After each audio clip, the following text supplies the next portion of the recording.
Siga. Faz uma coisa, manda-me calar quando está bem? Eu sou daqueles gajos chatos que... Está tudo bem. Ótimo. Não se preocupe, porque nós podemos, são histórias e coisas assim.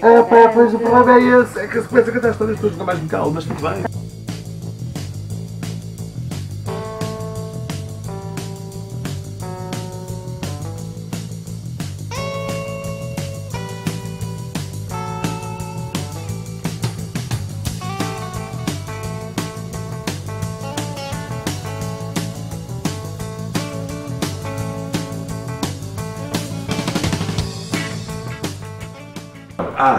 E esta história não sei, agora sei assim de memória, de histórias que me contaram. Não tenho bem a certeza, mas eu tenho a ideia que eu era da Rainha de Inglaterra ou de alguém, uma figura qualquer internacional que visitou, e nós sabíamos que àquela hora onde ela ia visitar passava pela Praça da República onde nós não tínhamos o programa. Lembro-me também que nesse mesmo sítio, um jornalista que volta e meia era chamado a fazer um painel de informação, mas tinha que meter discos, e ele não era nada bom com o inglês.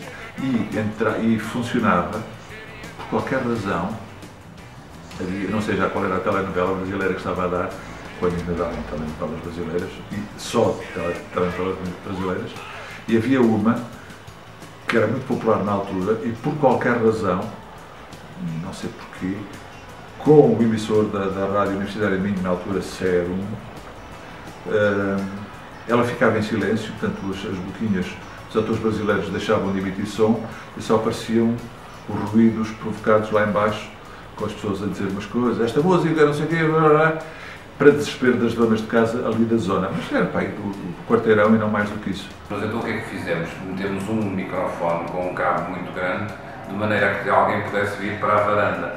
E então a pessoa que estava na varanda, por sinais, nós mandávamos entrar no ar e fazia como se estivesse na praça a fazer a transmissão em direto da chegada da senhora. Não tinha importância nenhuma para nós o tema em si, porque o nosso programa era mais focado na região, no Porto, mas tinha aquela graça da gente a brincar, estava a fazer um direto que era uma coisa que uma rádio como a Rádio Caos claramente não tinha.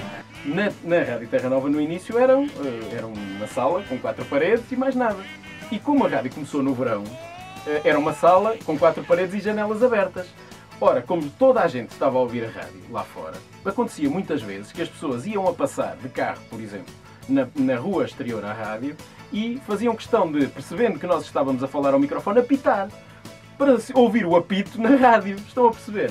Portanto, é tão interativo quanto isto. É a interatividade em tempo real, feita ali, de uma forma extremamente espontânea, muito interessante, muito rica.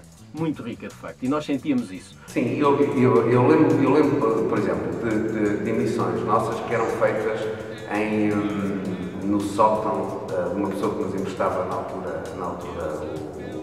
as instalações, e era feito num sótão, só que o sótão estava muito cheio de coisas, era muito difícil fazer ali a emissão. Uma girafa montada, era ali em frente, não é? O microfone era relativamente pesado e aquilo começou a descer e ela começou a inclinar-se. O animador achou piada, então foi atrás da pessoa que estava a fazer as notícias e foi tirando a roupa à medida que aquilo ia descendo e ela acabou de descer quase a matá-lo. Na altura em que apareceram os Guns N' Roses, e ele, a cada altura, disse que... Depois ela sempre mais cerejas, depois começa aquela situação, eu desligo com o gajo, que ele diz, já a seguir, o nome, a seguir, música dos Guns N' Roses. Nunca me esqueci.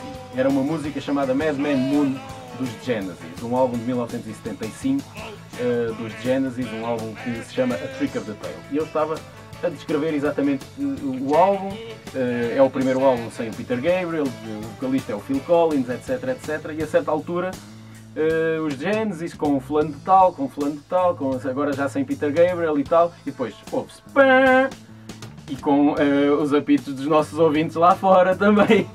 E lembro-me de 2 ou 3 casos em que em que aquilo transformava-se num autêntico, quer dizer, e estava lá tanta gente, que eu nem sei de onde é que vinha, que aquilo ficava completamente lotado, nós tínhamos pouquíssimo espaço para fazer rádio, e aquilo transformava-se num autêntico quarto.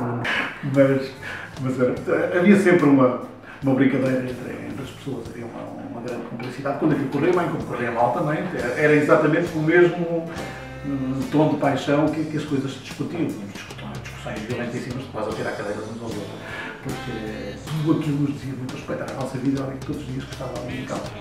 E eu digo isto, estão a ver? Era tudo muito interativo. Era tudo muito interativo. Isto era muito espontâneo. E eu acho que as rádios piratas, de facto, foram um espírito original, único, que é muito difícil nós reproduzirmos hoje.